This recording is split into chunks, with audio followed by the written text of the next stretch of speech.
Hello everyone, myself Omkar Vats. In the last video, we have discussed Kirchhoff's laws. In this video, we will do some numerical problems on the same.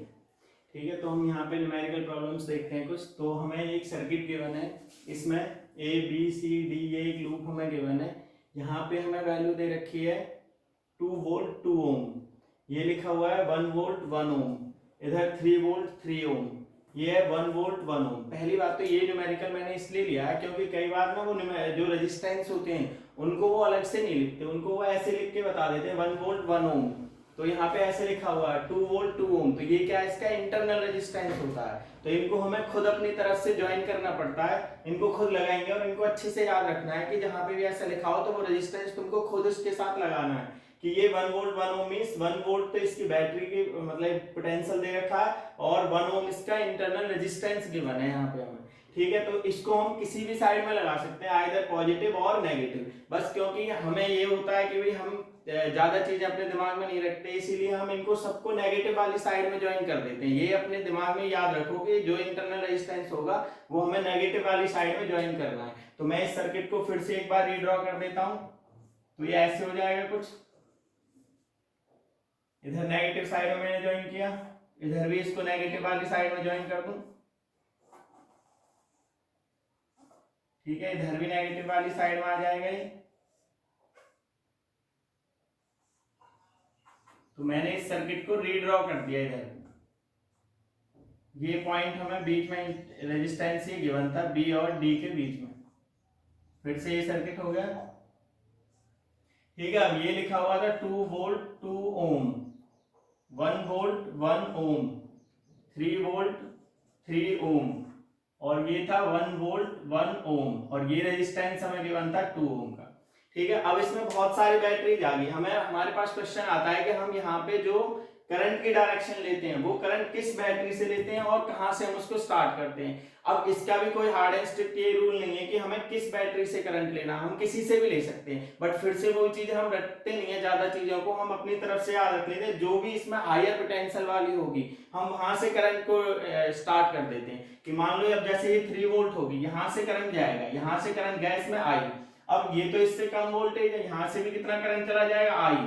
अब ये I current इधर से आएगा, लेकिन इस वाले point पे जैसे बी पॉइंट पे पहुंचेंगे यहाँ से इस करंट को ड्रॉ होना है, मींस दो पार्ट्स में डिवाइड होना है. तो दो पार्ट्स में डिवाइड होगा तो यहाँ पे हम मान लेते हैं करंट आया I1, तो इधर कितना बचेगा, I टोटल आया था, I1 इधर गया तो इधर कितना बच जाएगा I माइनस I1. तो I माइनस I1 करंट आएगा इधर से. अब इसमें हर एक में कितना आएगा, यहाँ पे कितना आएगा I माइनस I1, क्योंकि यहाँ से ये पूरा फ्लो करता हुआ आ रहा है I माइनस I1 इधर से ऊपर. अब इस पॉइंट पे बात करेंगे, जब डी पॉइंट पे यहाँ से करंट आया I1, ऊपर से आया I माइनस I1, ऐड होगा दोनों. तो I माइनस I1 तो इधर से आया, ऊपर से आया था I1, दोनों पे ऐड करोगे ये तो कैंसिल हो जाएगा. फिर इधर कितना करंट आ जाएगा I, मींस जितना करंट यहाँ से गया था उतना ही करंट इस पॉइंट पे वापस आ गया. मींस हमारा जो सर्किट है, हमने जो करंट इसमें लिखा है वो बिल्कुल करेक्ट है.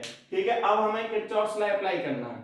किरचॉफ्स लॉ कैसे अप्लाई करोगे बताया था, बस क्लोज लूप में अप्लाई कर देते हैं. हम पहले दो लूप्स कंसीडर कर लेते हैं. पहला हम मान लेते हैं इन close loop A D B A, means इस वाले क्लोज लूप में अगर हम लेते हैं तो केवीएल इन उस दिन की तरह लिख देंगे, KVL in A D B A. इस वाले लूप में हम किरचॉफ्स लॉ अप्लाई करते हैं. अब देखो किरचॉफ्स लॉ अप्लाई करते आओगे, ए से चलना स्टार्ट करोगे. अगर साइन कन्वेंशंस हमें याद होने चाहिए, अगर अच्छे से याद नहीं है तो मेरी लास्ट वाली वीडियो देख सकते हैं, उसमें मैंने साइन कन्वेंशन बताए थे किरचॉफ्स लॉ कैसे अप्लाई करते हैं. तो यहाँ पे हम बात करते हैं, अब इधर से आए हम, पहले किस टर्मिनल से मिले, पॉजिटिव, तो पोटेंशियल की वैल्यू क्या आएगी, पॉजिटिव 1 होगी. इधर आए सेम डायरेक्शन में, करंट के सेम डायरेक्शन में आ रहे हैं, हम भी इधर जा रहे हैं, करंट भी इधर आ रहा है, तो प्लस लिखेंगे. आई आर लिखते थे, आई की वैल्यू हो गया I माइनस I1 और रेजिस्टेंस हो गया 1, तो plus I minus I1, current हो गया रेजिस्टेंस 1 ये इसका. इधर आओगे, इधर अपोजिट डायरेक्शन में आ गए, हम इधर जा रहे हैं, करंट इधर आ रहा है, तो माइनस 2I1. इधर आओगे फिर सेम डायरेक्शन में, तो प्लस 2I माइनस I1. ठीक है, फिर इधर मिलोगे, पहले किस टर्मिनल से मिले, नेगेटिव टर्मिनल से, तो -2 और जो टोटल वैल्यू होती थी वो आ जाएगी 0. ठीक है, समेशन ई इक्वल्स टू 0 होता था इसमें. अब इन ब्रैकेट्स को अगर ओपन करते हैं तो 1 प्लस I -i1 -2i1, इधर मल्टीप्लाई करोगे इसको तो +2i -2i1 -2 is equals to 0। देख लेते हैं कितने i और i1 की वैल्यूज होगी। i कितना हो गया, 3i हो गया, i -i1 -2i1 -2i1 -5i1 हो गया, और 1 -2 -1 हो गया, इधर इसको इधर ले जाएंगे क्या हो जाएगा, +1 हो जाएगा। इक्वेशन फर्स्ट कंसीडर कर लेते हैं इसको। क्लियर है। ऐसे दूसरे वाले लूप में लो, अगर मान लो नीचे वाले इस क्लोज लूप में लेते हैं। और एक चीज और याद रखनी है, जब हम ये वैल्यूज को सॉल्व करते हैं तो इसमें जो अननोन वैल्यूज रखनी है तुमको करंट की, वो कम से कम रखनी है। जब ये जितनी अननोन वैल्यूज रहेंगी करंट की, उतनी ही इक्वेशन बनानी पड़ती है। इसीलिए मैंने यहाँ से अगर आई आया था इधर i1 तो इधर i2 नहीं माना, ठीक है, क्योंकि तीन वैल्यूज हो जाती है i1 i2, इसलिए मैंने i1 को यहाँ पे लिख दिया i -i1। तो दो ही तो अननोन वैल्यूज हैं। अब एक तो हो गया करंट i और एक हो गया i1, तो दो इक्वेशंस बनानी पड़ेंगी, उनको सॉल्व करेंगे बस। तो नीचे वाले लूप में जब हम लेते हैं, मान लो हमने लिया KVLN, इस लूप में हम बात कर रहे हैं DCBD, इस वाले लूप में अगर हम लेते हैं, इधर से आओगे सेम डायरेक्शन में 3i, इधर आओगे पहले किस टर्मिनल से मिले, नेगेटिव, तो -3, इधर आओगे फिर पॉजिटिव टर्मिनल से मिले +1, इधर आओगे सेम डायरेक्शन में i और 1, तो कितना हो जाएगा, ये तो i हो जाएगा। जब इधर आओगे तो फिर सेम डायरेक्शन में +2i1 इज इक्वल्स टू 0 आ जाएगा, ठीक है। अब फिर से देखते हैं, i, ये i हो गया, कितना हो गया 4i, और प्लस 2i1 -3 +1 -2, इधर जाएगा क्या आ जाएगा, ये 2, बेशक 2 इसमें से कॉमन भी ले सकते हैं हम, कितना आ जाएगा 2i + i1 is equals to 1, और ये मान लोगे इक्वेशन सेकंड। इन दोनों इक्वेशंस को सॉल्व करना है, तो ये दोनों इक्वेशंस होगी। अब देखो इसमें क्या आ रहा है, मान लो हम एक वैल्यूज के इक्वेट करते हैं, जैसे इधर 5i1 है, इधर i1 है, इसको क्या करो, इक्वेशन को 5 से मल्टीप्लाई कर दें, तो इन दोनों इक्वेशंस को सॉल्व करोगे तो 3i1 -5i1, ये i था यहाँ पे क्योंकि i, और +2i 3i बना था, तो ये 3i - 5i1 is equals to 1 हो जाएगा।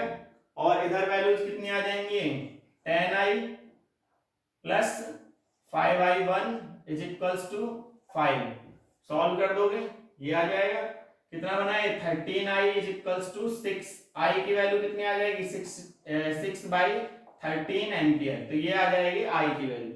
i की वैल्यू किसी भी एक इक्वेशन में अगर हम रख देते हैं, i की वैल्यू किसी भी एक इक्वेशन में रखोगे, मान लो मैं इसी में रख देता हूं, in equation 2, put in equation 2, equation 2 में अगर इसकी वैल्यू रखते हैं तो क्या आ जाएगा, 2i की जगह क्या रख दोगे 6/13 plus i1 is equals to 1, इसको इधर ले जाओगे 12/13, इधर जाके माइनस का हो जाएगा, तो i1 इज इक्वल्स टू, ये इधर जाएगा माइनस हो जाएगा, तो 1 - 12/13, i1 की वैल्यू क्या आ जाएगी 13 × 13 -12, 1/13 एम्पियर, तो इसकी वैल्यू आ जाएगी 1/13 एम्पियर। तो दोनों वैल्यूज आ गई हमारे पास, i की वैल्यू भी आ गई और i1 की वैल्यू भी आ गई। अब हमसे पूछा क्या था, क्वेश्चन में पूछा था potential difference between B and D, B और डी के बीच का पोटेंशियल पूछा था। पहले तो देखो सिंपल सी चीज हम ये याद रखेंगे कि बी और डी में से कौन सा हाईयर पोटेंशियल पे, क्या हमारे करंट की जो वैल्यू आई है वो सेम डायरेक्शन में आई है जो हमने ली थी, जैसे i1 इधर आया था b से d की तरफ, तो i1 हमने पॉजिटिव वैल्यू आई है 1/13, इसका मतलब b वाला जो है वो हाईयर पोटेंशियल पे है और d वाला जो है वो लोअर पोटेंशियल पे है। इसीलिए हम वैल्यू लिखते टाइम इसको क्या लिख सकते हैं, vb - vd लिख सकते हैं। अगर ये वैल्यू i1 की आती नेगेटिव, अगर ये i1 नेगेटिव आता इसका, और हमने डायरेक्शन ली थी ये, इसका मतलब हमने जो डायरेक्शन लिया वो अपोजिट होती, फिर d हाईयर पोटेंशियल पे होता, b लोअर पोटेंशियल पे होता। लेकिन हमारा क्योंकि साइन पॉजिटिव आया, जो हमने साइन कन्वेंशन इसके अकॉर्डिंग लिया था, i1 इधर लिया था, ये वैल्यू पॉजिटिव आई है, तो करंट मतलब इधर से आ रहा है, अगर बैटरी लगाओगे तो ये पॉजिटिव रहेगी, ये नेगेटिव रहेगी, ठीक है। तो वैल्यू क्या आ जाएगी, i1 की वैल्यू जब देखोगे तो इसमें आ जाएगा फिर vb - vd, ओम्स लॉ के अकॉर्डिंग ही निकाल दो, v = IR होता है, तो 2 तो हो गया रेजिस्टेंस इनटू करंट कितना था I1 की वैल्यू कितनी आई है 1/13, तो कितना आ जाएगा ये 2/13 वोल्ट आ जाएगी इसकी वैल्यू। ठीक है, और क्या पूछा था, potential difference between each terminal of cell G and H। G और H, G का मतलब हो गया ये वाली सेल थी हमारे पास G, इसको माना था, मींस ये वाली सेल थी G, ठीक है, यहाँ पे लगी थी। अब इन दोनों पॉइंट्स के बीच में देखो कौन सा हायर पोटेंशियल पे, G वाली सेल में इधर पॉजिटिव टर्मिनल है इधर नेगेटिव, मींस ये वाली रहेगी हायर पोटेंशियल पे और ये वाला पॉइंट रहेगा लोअर पोटेंशियल पे। मींस पोटेंशियल जब निकालोगे, potential between the cell of G, इसके बीच का पोटेंशियल निकालने मान लो, तो कौन सा हो जाएगा, हम ऐसे निकाल सकते हैं, ये हो जाएगा Vc माइनस Vd। ये चीज क्लियर है ना, क्योंकि ये पॉजिटिव पोटेंशियल इधर था तो ये हायर पोटेंशियल पे रहेगा C वाला पॉइंट और D वाला पॉइंट रहेगा लोअर पोटेंशियल पे, तो Vc माइनस Vd निकालोगे। इधर से किरचॉफ लॉ अप्लाई करते, लाओ इस पॉइंट पे और इस पॉइंट पे इधर से आए, पहले किस टर्मिनल से मिले पॉजिटिव, तो 3 आ जाएगा पॉजिटिव का, इधर आओगे अपोजिट डायरेक्शन में -3i, तो -3i, i की वैल्यू भी रख सकते हो, i की वैल्यू कितनी थी 6/13, तो ये आ जाएगा 6/13। Vc माइनस Vd की वैल्यू क्या आ जाएगी 3 - 18/13 मींस 39 - 18/30, तो ये Vc माइनस Vd की वैल्यू आ जाएगी, ऐसे करके इसकी वैल्यू आ जाएगी। एक और फॉर्मूला भी होता है, वैसे हम इसको उससे भी निकाल सकते थे, जो ईएमएफ और पोटेंशियल में रिलेशन होती है, मतलब V = E - IR जो होता है उससे भी निकाल सकते थे, क्योंकि इसका ये इंटरनल रेजिस्टेंस था, वैल्यू उससे भी सेम ही आती, तो V निकालना था, E की वैल्यू क्या है 3 माइनस I कितना था, I दे रखा था, R कितना है 3 था इसका इंटरनल रेजिस्टेंस, तो इस वाले फॉर्मूले में भी अगर वैल्यू रखते तब भी हमारे पास यही आंसर आता। ठीक है भाई, ऐसे ही अब नेक्स्ट वाला जो है ये तुम खुद निकालोगे, ठीक है, H की वैल्यू निकाल के और मुझे कमेंट में बताओगे या जो भी बताओगे कि उसमें ये आंसर कितना आएगा। क्लियर है, ये वाला खुद करना है तुमको। एक और क्वेश्चन देखते हैं इस पे हम,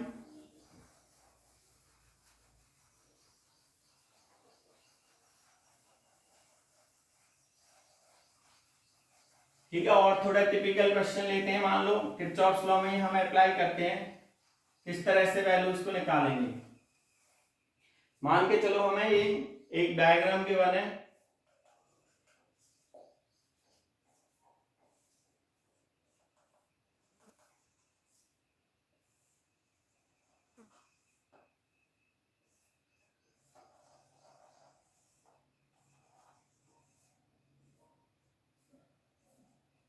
ये एक डायग्राम हमको गिवन है यहाँ पे, इसमें हमको वैल्यू निकालनी है। मान लो अगर हमें इसकी वैल्यूज भी अगर गिवन हो, ये वैल्यूज हमें गिवन है, ये 4 ओम का रेजिस्टेंस दे रखा है, 10 वोल्ट बैटरी दी है, मैं देख लेता हूं क्या क्या वैल्यूज है, 1 ओम 4 ओम, ठीक है, ये वैल्यूज हमको गिवन है, 2 ओम 2 ओम, और इसकी वैल्यू दे रखी है हमें 6 वोल्ट 5 वोल्ट, इसकी वैल्यू हमें दे रखी है। ठीक है, ये पॉइंट्स भी हमने इस तरह से कंसीडर कर रखे, मान लो A B C D, ठीक है, ये हमें क्वेश्चन गिवन था। अब देखो हम करते क्या है, मान के चलो ये वैल्यूज हमें फिर से, मतलब क्वेश्चन हमें ये गिवन है, इसमें हमें क्या पूछा है, current in each branch of resistance, ठीक है, करंट पूछा है इसमें भी, current in each branch of resistance, resistance की जो हर ब्रांच हमने लगाई है उसमें हमें करंट की वैल्यू पूछी है। ठीक है, अब कैसे कैलकुलेट करोगे, देखो 2 बैटरीज होगी, एक ये हो जाएगी एक ये हो जाएगी, अब इतना बड़ा सर्किट हो गया भाई, 2 करंट 2 लूप तो यहाँ पे है नहीं जो 2 करंट से वैल्यू निकाले, इसलिए मान लो हम 3 लूप बनाते हैं। 10 वोल्ट से ये पॉजिटिव वाला टर्मिनल था, यहां से करंट गया I1, ठीक है, I1 इस पॉइंट पे पहुंचेगा, एक पॉइंट पे 2 जगह डिवाइड होना है, मान लो ऊपर कितना गया इसमें से I2, और इधर करंट आ जाएगा फिर I1 माइनस I2, यहां तक क्लियर है सबको भाई, I1 इधर आया, यहां से मान लिया I2 ऊपर गया, तो इधर कितना बच जाएगा I1 माइनस I2। अब मान लो इस वाले करंट को देखते हैं, इस वाले से भी मान लेते हैं कि ये जो बैटरी थी 5 वोल्ट, यहां से करंट आया था I3, दो, क्योंकि तीन इक्वेशन तो बनानी पड़ेंगी, तीन लूप हो रहे हैं, 1 2 और 3, तीन लूप हो रहे हैं, इसलिए तीन वैल्यूज माननी पड़ेंगी अननोन। यहां से करंट आया I2, इधर आ जाएगा I1 माइनस I2, इधर से आया I3। अब देखो इधर से I2 करंट जा रहा था ऊपर, इधर से कितना आया I3, तो दोनों मिलके इधर आएंगे, इधर कितना करंट आ जाएगा, ये I2 प्लस I3, इधर आ जाएगा I2 प्लस I3। जैसे इस पॉइंट पे पहुंचेगा अब C पॉइंट पे, अब आ जाओ किरचॉफ जंक्शन लॉ पे। किरचॉफ जंक्शन लॉ में क्या बताया था कि जितना करंट जाता है उतना करंट वापस आना चाहिए, एल्जेब्रिक सम तो क्योंकि जीरो होना चाहिए। इधर से कितना करंट गया था I1, तो I1 करंट तो इस पे वापस भी आना चाहिए, यहां से I1 करंट इधर से वापस आ जाएगा। ऊपर से आ रहा था I2 प्लस I3, उसमें से I1 इधर चला गया, बचा कितना, इधर कितना करंट आ जाएगा I2 प्लस I3 जो आ रहा था उसमें से I1 करंट इधर निकल गया, तो इधर I1 तो माइनस करोगे इसमें से, तो इधर करंट आएगा I2 plus I3 minus I1। अब आ जाओ इस वाले पॉइंट पे, भाई इस वाले पॉइंट पे कितना करंट गया था I3, तो वापस भी I3 आना चाहिए। अब इसी से पता लगेगा कि हमने जो करंट की वैल्यूज लिखी हैं वो सही है या गलत है। इधर से करंट आ रहा था I1 माइनस I2, ऊपर से आया I2 plus I3 minus I1, add करके देखो, इधर था I2 plus I3 minus I1, और ऊपर से यहां से कितना आया था I1 माइनस I2, तो प्लस I1 माइनस I2। अब तुम खुद देखोगे ये तो कैंसिल हो गए, I1 से I1, I2 से I2, कितना करंट बचा, I3 तो बचा, इसका मतलब I3 यहां से वापस जाएगा ये करंट। क्लियर है। अब तुम देखो बस क्या है, किरचॉफ्स लॉ अप्लाई करते जाओ। किरचॉफ्स लॉ KVL इन, मान लो पहले इस वाले लूप में ले रहे हैं हम ऊपर A C B A, इस वाले लूप में अगर हम बात करते हैं क्या आएगी वैल्यू, इधर से चलना स्टार्ट करोगे, पहले किस टर्मिनल से मिले, पॉजिटिव, तो 10 आ जाएगा। इधर आए अपोजिट डायरेक्शन में, माइनस I1 इंटू 1 है तो माइनस I1 आ जाएगा। ऊपर आए फिर अपोजिट डायरेक्शन में, तो -2, करंट कितना है इधर I2 प्लस I3। इधर आओगे फिर अपोजिट डायरेक्शन में, -4I2 इज इक्वल्स टू 0। ठीक है, फिर वैल्यूज देखोगे तो 10 माइनस I1, इसको ओपन कर लेंगे, माइनस का साइन है, अंदर के साइन चेंज हो जाएंगे, 2I2 minus 2I3 minus 4I2 is equals to 0। Solve करोगे I1 देखो कितनी वैल्यूज हो रही है, I1 तो कहीं नहीं आ रहा है, तो माइनस I1 I2 और I2 ये कितना हो गया, -6I2 माइनस 2I3, ये प्लस का 10 है, इधर ले जाओगे क्या हो जाएगा, ये -10 आ जाएगा। बेशक माइनस साइन इसमें से कॉमन भी ले सकते हैं, तो कितना आ जाएगा I1 plus 6I2 plus 2I3 is equals to 10, equation first. ठीक है, एक बार इस लूप में अब अप्लाई करके देखो, KVL इन ADCA, इस वाले लूप में अप्लाई करते हैं। अगर हम इधर से चलना स्टार्ट करोगे, सेम डायरेक्शन में आए, 4 into I1 minus I2, 4 into I1 minus I2, इधर आओगे अपोजिट डायरेक्शन में आ गए, तो -2 into I2 plus I3 minus I1, इधर आओगे सेम डायरेक्शन में, प्लस I1, इधर मिले पहले नेगेटिव टर्मिनल से, तो -10 इज इक्वल्स टू 0। फिर से ओपन कर लो, 4I1 माइनस 4I2, इधर माइनस का साइन है, चेंज हो जाएंगे, -2I2 minus 2I3 plus 2I1 plus I1 is equals to 10। ठीक है, और देख लो I1 इधर आ रहा है और I1 ये हो गया और ये हो गया, तो 3 प्लस 4 7I1, I2 देखो -6 I2 I3 -2I3 is equals to 10, equation second हो जाएगी। एक और लूप लेना पड़ेगा भाई, क्योंकि तीन इक्वेशन है हमारे पास, I1 I2 I3, तीन अननोन वैल्यूज है ना, तो इसलिए एक बार इस लूप में अप्लाई कर दो KVL इन, जितनी अननोन वैल्यूज होती हैं इतना किरचॉफ्स लॉ अप्लाई करना पड़ेगा। तो B C D E B, B C D E B, इधर से आओगे फिर सेम डायरेक्शन में आए, तो 2 इंटू I2 प्लस I3, इधर आए फिर सेम डायरेक्शन में आए, तो +2 into I2 plus I3 minus I1, इधर आओगे, पहले किससे मिले, नेगेटिव से, -5 इज इक्वल्स टू 0। फिर ओपन करो इसको, 2i2 plus 2i3 plus 2i2 plus 2i3 minus 2i1 is equals to 5, 2i2 2i2 4i2 2i3 2i3 4i3 और minus 2i1 is equals to 5। Equation third. अब इन इक्वेशंस को solve करना है। तीन इक्वेशंस होगी हमारे पास, इन तीनों को सॉल्व करेंगे। मान के चलो हम पहले from equation first and second लेते हैं। From equation first and second. First equation क्या थी हमारे पास, i1 plus 6i2 plus 2i3 is equals to 10 और सेकेंड इक्वेशन थी 7i1 minus 6i2 minus 2i3 is equals to 10। Add कर दें अगर हम दोनों इक्वेशंस को, ऐड करोगे तो ये भी कैंसिल हो गया, ये भी कैंसिल हो गया। क्या है इधर, 8i1 is equals to 20। i1 की वैल्यू कितनी आ जाएगी, 20/8 एम्पियर। ये तो होगी i1 की वैल्यू, ठीक है, i1 की वैल्यू हो जाएगी। अब मान लो हम किसी भी दो इक्वेशंस को और देखते हैं। सेकंड और थर्ड में अगर हम देखें तो सेकंड और थर्ड में भी कुछ आ रहा है कॉमन, ठीक है, या फर्स्ट और थर्ड में देख लो, मतलब किसी भी इक्वेशन में अब i1 वाली वैल्यू रखनी है हमको। देखो कब कैसे कैंसिल हो सकता है। मान लो इसमें i3 देखते हैं, इसमें आ रहा है 2i3 सेकंड में, इसमें आ रहा है 4i3। अगर हम सेकंड वाली इक्वेशन को from equation second and third, equation second और थर्ड में क्या करें, सेकंड इक्वेशन को अगर हम 2 से मल्टीप्लाई कर देते हैं तो 2 से मल्टीप्लाई करोगे तो क्या आ जाएगा, क्योंकि i3 कैंसिल हो जाएगा, फिर क्या आएगा, 2 से मल्टीप्लाई करोगे तो इसमें 14i1 माइनस 6i2 14, ये कितना आ जाएगा, 12i2 minus 4i3 is equals to 20। और थर्ड वाली इक्वेशन में क्या है, 4i2 plus 4i3 minus 2i1 is equals to 5।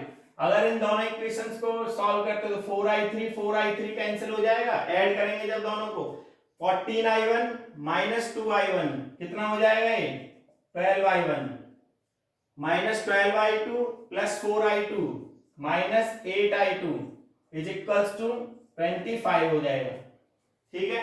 यहां पे हम i1 वाली वैल्यू रख सकते हैं, 12 इंटू i1 की वैल्यू क्या थी, 20/8 minus 8i2 is equals to 25 हो जाएगा।